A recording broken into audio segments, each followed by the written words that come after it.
Red salute to comrade. We salute, red salute to comrade. Comrade Nivik ko lal salam. Lal salam, lal salam. Comrade Nivik ko lal salam. Lal salam, lal salam. Jai Bhim lal salam. Jai Bhim, lal salam. We salute to comrade. JNU छात्र संघ चुनाव 2025 में एक बार फिर से left छात्र संगठनों ने अपना परचम लहराया तो लेफ्ट की जीत की खबर सामने आते ही लोग इसे लाल सलाम की जीत कहने लगे। सोशल मीडिया पर भी यही टैगलाइन थी कि जेएनयू में एक बार फिर से लाल सलाम आ गया। चर्चा खूब हो रही थी सोशल मीडिया पर भी और मीडिया में भी। आमतौर पर लाल सलाम को वामपंथ से जोड़कर देखा जाता है, लेकिन इस वीडियो में जेएनयू की चर्चा अचानक दोबारा से क्यों होने लगी, इस वजह को जानेंगे। निवेदिता मेनन कौन हैं जिनकी चर्चा हो रही है?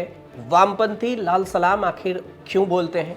क्या है इसके पीछे की वजह? इन्हीं सवालों को जानेंगे। नमस्कार, मैं राजू कुमार झा। लेकिन इस सवाल को जानने से पहले आपको जो वीडियो सोशल मीडिया पर वायरल हो रहा है उस वीडियो को सुनवाते हैं कि इस वीडियो में क्या है, क्यों इसकी चर्चा हो रही है। Comrade Nivik ko lal salam. Lal salam, lal salam. Comrade Nivik ko lal salam. Lal salam, lal salam. Jai Bhim lal salam. Jai Bhim, lal salam. We salute to comrade. We salute, red salute to comrade. We salute to comrade. We salute, red salute to comrade. JNU की विवादास्पद professor Nivedita Menon दशकों की academic service के बाद retired हुई और political theory scholar के तौर पर पहचान हासिल करने वाली निवेदिता मेनन सबसे ज्यादा विवादों में कश्मीर के भारत में विलय को लेकर की गई टिप्पणी की वजह से रही है। जब उन्होंने ये टिप्पणी की थी तब भी खूब चर्चा थी। 2008 में जेएनयू आने से पहले निवेदिता मेनन ने lady Shri Ram college Delhi university में पढ़ाया। जेएनयू में वह centre for comparative politics and political theory में एक जानी मानी हस्ती बन गई और उनकी स्कॉलरशिप ने भारतीय फेमिनिस्ट सोच और पॉलिटिकल बहस को गहराई से प्रभावित भी किया। एक फेमिनिस्ट के तरह देखने वाले उनके काम के साथ साथ recovering subversion feminist politics beyond the law जैसे उनके दूसरे काम भी, इसके अलावा पेट्रियाटिकल इंस्टीट्यूशन, जाति और स्टेट पावर की बहादुरी से आलोचना करने और सोशल रिलेशन जस्टिस को फिर से सोचने पर जोर देने के लिए जाने जाते हैं। सेक्युलरिज्म से लेकर न्यूक्लियर डिसआर्मरमेंट तक हर चीज पर मेनन के विवाक विचारों ने अक्सर विवाद खड़ा किया। पब्लिक लेक्चरर का कभी कभी विरोध, इंस्टीट्यूशनल पुशअप का सामना करना पड़ा और फिर भी वह एकेडमिक फ्रीडम और सिविल राइट्स का बचाव करती रही। कई स्टूडेंट्स और कलीग्स का कहना यह है कि उनके रिटायरमेंट से जेएनयू एक प्रोफेसर से कहीं ज़्यादा खो रहा है, तो यह असहमति, बहस और प्रोग्रेसिव विचारों का एक नीडर सपोर्टर खो रहा है और उनकी गैर मौजूदगी भारतीय एकेडमिक दुनिया के कई कोनों में एक साफ खालीपन छोड़ देगी। और इसी वजह से इसी खालीपन की कमी को दूर करने के लिए जब वो जेएनयू से रिटायर्ड हुई तो उनके सम्मान में वामपंथी यानी कि लेफ्ट के छात्र छात्राओं ने लाल सलाम से सलामी दी। Comrade Nivik ko lal salam. Lal salam, lal salam. Comrade Nivik ko lal salam. Lal salam, lal salam. Jai Bhim lal salam. Jai Bhim, lal salam. We salute to comrade. We salute, red salute to comrade. We salute to comrade. We salute, red salute to comrade. तो ऐसे में सवाल ये आपके मन में उठ रहा होगा सबसे पहले कि वामपंथी क्यों बोलते हैं लाल सलाम, जो इसकी चर्चा हो रही है और कहां से हुई इसकी शुरुआत, क्या है इसका मतलब जिसकी चर्चा है। इसके बाद समझेंगे कि निवेदिता मेनन कौन है। वामपंथ से जुड़े लोग अक्सर एक दूसरे से मिलने के दौरान लाल सलाम बोलते हैं और यही वजह है कि उन्हें लाल सलाम के साथ जोड़ा जाता है।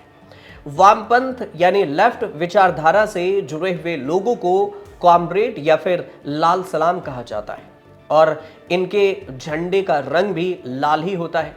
वामपंथ में लाल रंग का मतलब होता है क्रांति से जुड़ा हुआ।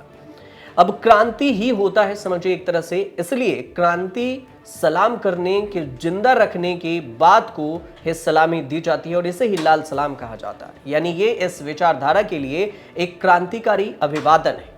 लाल सलाम बोलते हुए आमतौर पर आप देखे होंगे कि हवा में हाथ उठाया जाता है। और कहां से ये लाल झंडा आया, अगर इसकी भी बात करें कि लाल झंडा ही कहां से आया जिसे लाल सलाम के तौर पर इस्तेमाल होता, तो दुनिया में एक दौर ऐसा भी था जब वामपंथ अपने चरम पर था और इसमें लाल झंडे को बगावत या क्रांति का प्रतीक बताया गया। और यही वजह है कि दुनिया भर में जब भी वामपंथ यानी लेफ्ट विचारधारा का जिक्र होता है तो इस लाल रंग के झंडे को उठाया जाता है क्रांति के रूप में। वामपंथ की विचारधारा को हर इंसान को अपनी क्षमता से काम करने और जरूरत के हिसाब से बराबरी की चीजें मिलने की लड़ाई के तौर पर भी समझा जा सकता है। कार्ल मार्क्स हो, माओ जेडोंग हो या फिर लेनिन हो जैसे नेताओं को इस विचारधारा का जनक कहा जाता है। यानी लाल सलाम की विचारधारा, लेफ्ट की विचारधारा।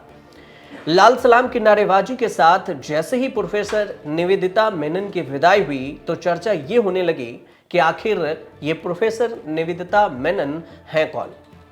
निवेदिता मेनन की अगर बात करें तो अगर आपने द कश्मीर फाइल्स देखी हो या फिर देख ले तो कई किरदारों को लेकर आपके मन में उत्सुकता होगी।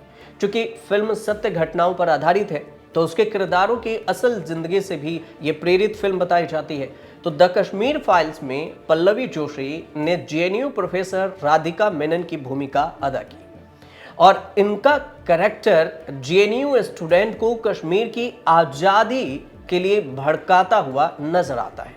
फिल्म के लीड कैरेक्टर कृष्णा पंडित को ब्रेन वॉश करने में मेनन कोई कसर और न ही कोई असर छोड़ती हैं और वह उनका संपर्क होता है आतंकी बिट्ठा कराटे से ये कराती हैं जो JKLF के प्रमुख फारूक अहमद अड्डार पर आधारित है। पल्लवी जोशी ने जिस कैरेक्टर को असल में जेएनयू के प्रोफेसर निवेदिता मेनन से ही प्रेरित है जो पल्लवी जोशी ने निभाया।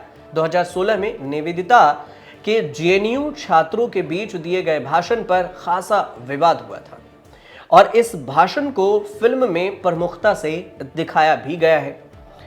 अब जेएनयू की वेबसाइट पर अगर जाएंगे आप तो इसमें जो जानकारी मिली है निवेदिता मेनन को लेकर, उसमें निवेदिता मेनन के परिचय में लिखा हुआ है कि पॉलिटिकल थ्योरी, फेमिनिस्ट थ्योरी और इंडियन पॉलिटिक्स में जो स्पेशलाइजेशन रखती हैं वो निवेदिता मेनन है।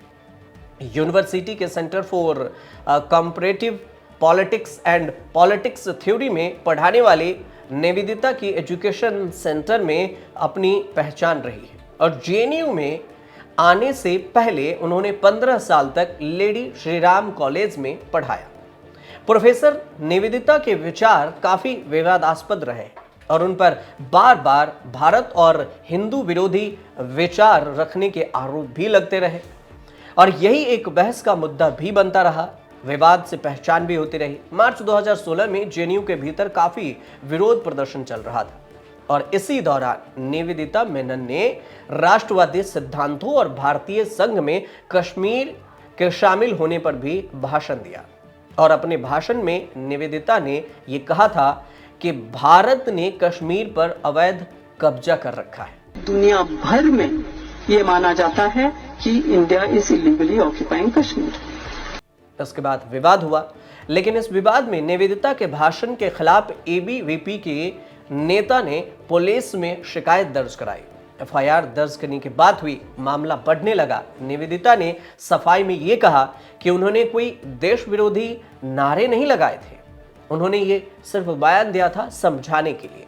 निवेदिता मेनन का जन्म 1958 में मुंबई में हुआ और उनके पिता एक प्रशासनिक सेवा अधिकारी थे। उनकी मां एक हाउसवाइफ गृहिणी थी। उनकी बहन प्रज्ञा मेनन एक हास्य कलाकार और कम्युनिस्ट भी हैं और उनके भाई हैं दिलीप मेनन दक्षिण अफ्रीका के जो विट वाटर सैंड विश्वविद्यालय है, उसमें इतिहास के प्रख्याता हैं, प्रसिद्ध प्रवक्ता हैं और वह वामपंथी भी हैं।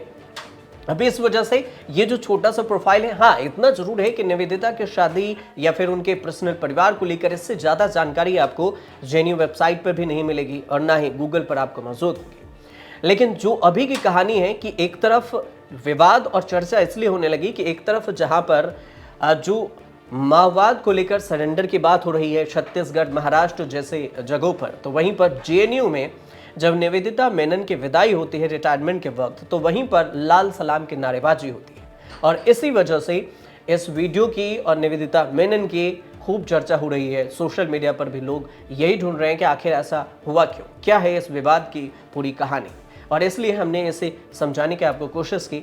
अगर आपको ये सही लगे तो हमारे चैनल से जुड़िए, सब्सक्राइब कीजिए और देखते रहिए न्यूज़ तक।